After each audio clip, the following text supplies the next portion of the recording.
Halo Sobat Maya, apa kabar kalian semua? Semoga aja seperti biasa ya, selalu sehat, selalu bahagia, dan makin sukses. Nah Sobat Maya, gimana nih? Ternyata hari ini MTEL nggak berhasil ditutup di zona hijau. Jadi MTEL ini adalah emiten kedua dari saham-saham eIPO yang nggak berhasil ditutup di zona hijau. Yang pertama adalah GTSI ya. Tapi tentu saja GTSI dengan Mitratel ini berbeda. Saya sendiri udah sharing tentang strategi saya untuk MTEL itu di tab community. Jadi bagi Sobat Maya yang pengen tahu tentang strategi saya di MTEL ini, bisa melihat di tab community. Nah, di video kali ini kita nggak akan membahas tentang GTSI ataupun Mitratel ya. Tapi pada video kali ini kita akan membahas tentang perusahaan yang udah lama banget nih saya nantikan untuk bisa listing di bursanya kita. Perusahaan tersebut adalah pemimpin pasar cat di Indonesia. Siapa lagi kalau bukan PT Avia Avian dengan kode ticker Avia. Penasaran dengan prospektusnya? Jangan lupa saksikan video ini sampai habis ya. Jadi PT Avia Avian atau nantinya saya sebut dengan Avian didirikan pada tahun 1983 dan mempunyai kegiatan usaha yaitu perusahaan manufaktur cat. Avian sendiri sebenarnya dimulai pada tahun 1978 oleh Bapak Sutikno Tanoko di Sidoarjo. Dimulai dengan hanya satu pabrik di Sidoarjo, Avian telah memperluas operasi produksinya dengan membuka fasilitas manufaktur kedua di Serang, Jawa Barat pada tahun 1996. Saat ini, Avian merupakan pemimpin pasar cat di Indonesia dengan pangsa pasar sebesar 20%. Produk unggulan dari Avian antara lain adalah Avian, Avitech, dan No Drop yang udah menerima berbagai macam penghargaan.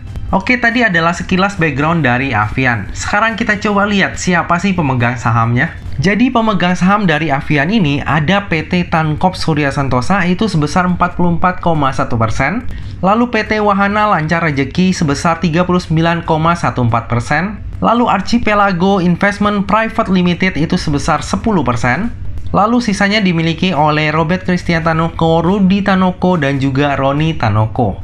Sementara pengendali dari Avian ini adalah Bapak Hermanto Tanoko, Bapak Ruslan Tanoko, dan juga Bapak Wijono Tanoko. Nah, bagi yang belum tahu, Archipelago Investment Private Limited dimiliki oleh GIC. GIC merupakan SWF ataupun pengelola investasi dari Singapura yang saat ini telah memiliki aset lebih dari 100 miliar USD di lebih dari 40 negara. Archipelago Investment sendiri masuk ke Avian pada tahun 2017 dengan menggenggam 10% porsi kepemilikan Avian. Dalam IPO ini, sebanyak-banyaknya 6,2 miliar lembar saham atau mewakili sebesar 10% dari modal yang ditempatkan dan disetor penuh yang akan ditawarkan kepada masyarakat. Harga penawarannya sendiri itu berkisar antara 780 hingga 930.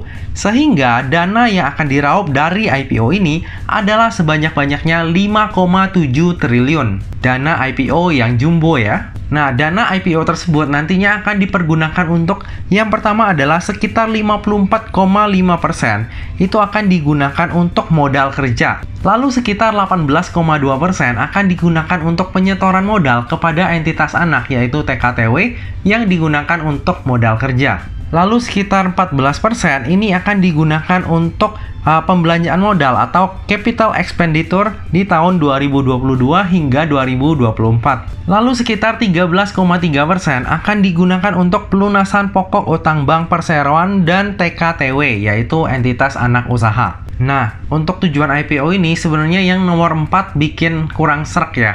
Sebenarnya perusahaannya cash rich tapi bayar hutang pakai duit investor. Ya, kita ambil sisi positifnya aja. Setelah terjadinya pelunasan pokok hutang bank ini, maka beban keuangan di masa mendatang itu juga akan berkurang, sehingga dapat meningkatkan kinerja perusahaan untuk kedepannya. Nah, untuk jadwal dari IPO-nya Avian ini adalah sebagai berikut. Untuk masa penawaran awal ataupun book building-nya itu adalah dari tanggal 12 November hingga 18 November. Lalu untuk masa penawaran umum ataupun offering-nya itu dari tanggal 1 Desember hingga 3 Desember. Lalu untuk tanggal listingnya di bursa kita adalah pada tanggal 7 Desember 2021. Jadi saat ini masih ada waktu nih bagi Sobat Maya untuk mempertimbangkan apakah mau ikutan IPO-nya Avian ini ataupun enggak. Ingat ya, di periode ini nantinya akan banyak nih IPO ya Sobat Maya. Ini ada 1, lalu setelahnya selang 1 hari doang itu ada 4. Jadi pastikan Sobat Maya dapat mengalokasikan dananya dengan posisi yang tepat sesuai profil resikonya Sobat Maya. Lalu coba kita lihat siapa sih underwriter dari IPO-nya Avian ini. Nah, untuk IPO jumbo seperti Avian ini, nggak mungkin underwriternya cuma satu ya. Jadi yang menjadi underwriter dalam IPO-nya Avian ini ada 3 Sobat Maya, yaitu Mandiri Sekuritas, UBS Sekuritas Indonesia, dan Credit Suisse Sekuritas Indonesia. Nah, untuk IPO jumbo seperti ini, kita nggak akan bahas terlalu details untuk track record dari underwriternya. Tapi sebagai gambaran, Mandiri Sekuritas dan juga UBS Sekuritas yang handle IPO-nya buka, sedangkan Credit Suisse yang menghandle IPO-nya Archie. Oke, kita lanjut melihat laporan keuangannya. Dari sisi aset, cenderung udah stabil ya. Dan kita bisa lihat di sini Sobat Maya, bahwa posisi kas dari Avian ini banyak banget. Per 31 Mei, kasnya itu berjumlah 1,4 triliun, nilai yang sangat besar. Coba kita lanjut melihat sisi liabilitasnya. Dari sisi liabilitas, ternyata terjadi peningkatan yang signifikan. Per 31 Mei 2021, ternyata muncul hutang bank sebesar 808 miliar. Lalu juga ada hutang dividen sebesar 1 triliun. Untuk hutang bank sendiri, sebenarnya Avian sudah sejak lama punya relationship dengan Bank Mandiri. Nah, per tahun 2021 ini akhirnya dipakai juga untuk kredit modal kerjanya. Dari sisi ekuitas, per tahun 2021, ekuitas Avian menurun lumayan tajam. Hal ini disebabkan oleh pembagian dividen yang diambil dari saldo laba perseroan. Nah, bagi Sobat Maya yang concern terhadap daftar efek syariah, maka Avian ini dapat dijadikan salah satu pilihan. Jika kita melihat dari sisi rasio hutang dan juga sektor usaha, maka Avian ini pastinya masuk ke dalam daftar efek syariah. Oke, coba kita lanjut ke laporan laba ruginya. Bisa kita lihat bahwa laba perseroan ini udah cenderung stabil ya. Sempat turun sedikit di tahun 2019, lalu kemudian naik lagi di tahun 2020. Untuk tahun 2021 ini, seharusnya laba full year-nya akan meningkat dibandingkan tahun 2020. Dari sisi penjualan, kita juga bisa lihat bahwa masih ada pertumbuhan, walaupun udah terbatas. Untuk perusahaan yang udah mature seperti ini, kita juga harus lebih hati-hati. Karena biasanya untuk capital gain itu akan cenderung stagnan ataupun melambat. Tapi di sisi sebaliknya, perusahaan seperti ini pastinya akan rajin banget untuk membagikan dividen.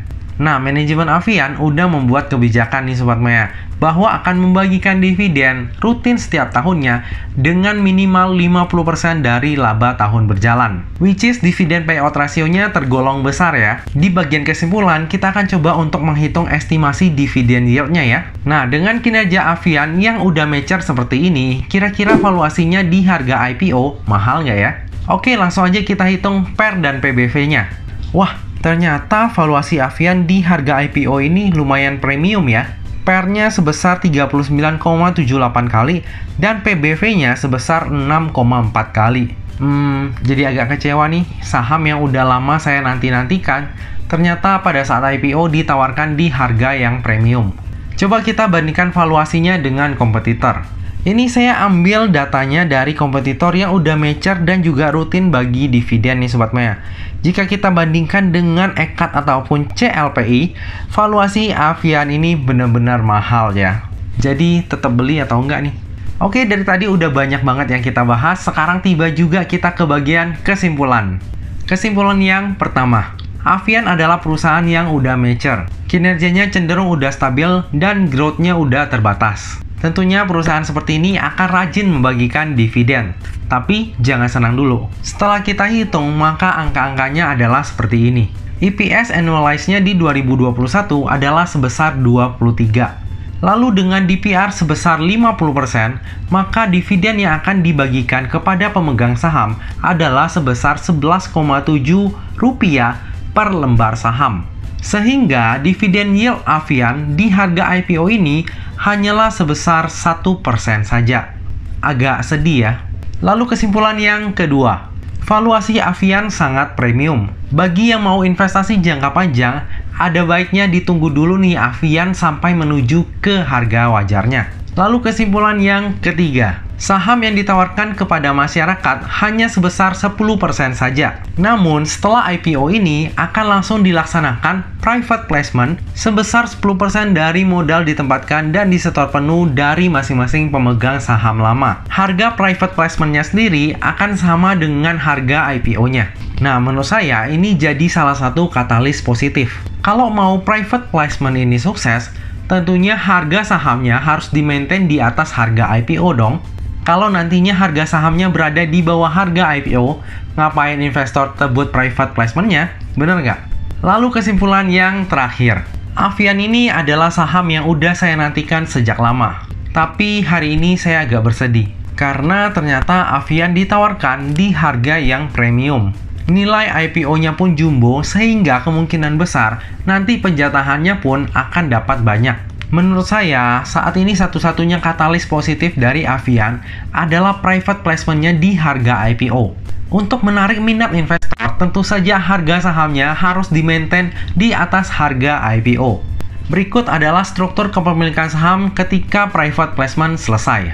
Bisa kita lihat bahwa GIC melalui Archipelago Investment pun turut melepaskan porsi kepemilikan sahamnya. Udah cuan berapa tuh ya semenjak tahun 2017 udah berinvestasi di Avian ini. Udah dapat dividen, sekarang dapat capital gain berkali-kali lipat pula. Saya sendiri untuk IPO-nya Avian ini tetap akan melakukan pemesanan, tapi porsinya nggak begitu besar. Kayak nggak afdol aja sih kalau saya nggak membeli saham yang udah lama saya nantikan. Selain itu, pembelian ini saya lakukan dengan pertimbangan bahwa harga sahamnya akan di-maintain karena adanya private placement di harga IPO. Kalau ternyata turun, ya udah jadi investor. Nanti saya tunggu harga sahamnya menuju harga wajarnya, baru kemudian saya melakukan average down. Lebih lengkapnya tentang pemesanan saya, nantinya akan saya share di tab community pada saat masa offering ya. Nah Sobat Maya, demikianlah video pembahasan saham IPO Avian ini. Semoga video ini dapat bermanfaat bagi Sobat Maya dan dapat menjadi bahan pertimbangan nih. Apakah Sobat Maya mau membeli saham Avian ini ataupun enggak. Bagi yang merasa terbantu, jangan lupa untuk subscribe, like, komen, dan share video ini ya. Nah, video kali ini saya bikin agak singkat ya Sobat Maya karena harus mengejar rentetan IPO ke depannya. Nanti Sobat Maya kasih feedbacknya. Kira-kira versi yang ini udah cukup baik atau belum?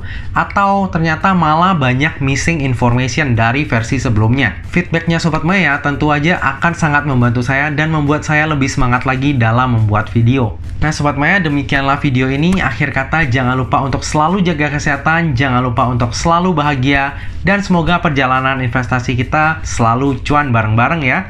Sampai jumpa di video selanjutnya. Dah.